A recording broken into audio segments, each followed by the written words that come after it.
The opioid crisis is a major public health issue, but it's also very personal to many of us in this room. I would say most of us.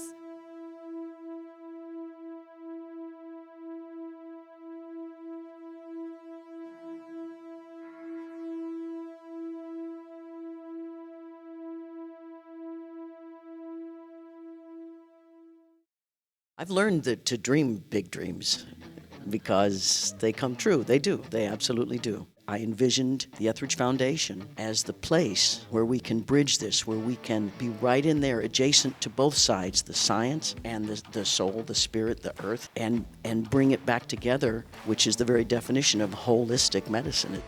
We're all related. As we utilize the same resources, we help each other. We bring balance in each other's lives.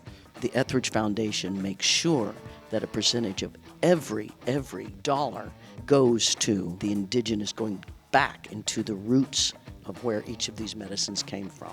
I think what many of the policy investigators and clinicians have said is we just have to try to do different things because the current approaches are not working. The idea that psychedelics can induce neuroplasticity, which is the basis of learning new behaviors, adapting our brain to switch from this context to the next, which could be leaving a drug and a substance, and having a greater perspective about one's own life. I think it's so fascinating how psychedelics seem to work on these multiple tracks, not only the emotional, mental, and even the spiritual pieces, but also different substances we see a general anti-addictive effect. To me, this is an amazing technology, and it comes from nature. Psychedelics provide a window, I think, and that's what's really inspiring, because that window of opportunity to kind of think about oneself in a different way, I think it can be empowering. We talk about this internalized shame, guilt, disempowerment. It allows them to really kind of connect to their own humanity, and that's what really kind of hits me right here when I do the work and I sit in the room. The more and more we learn scientifically,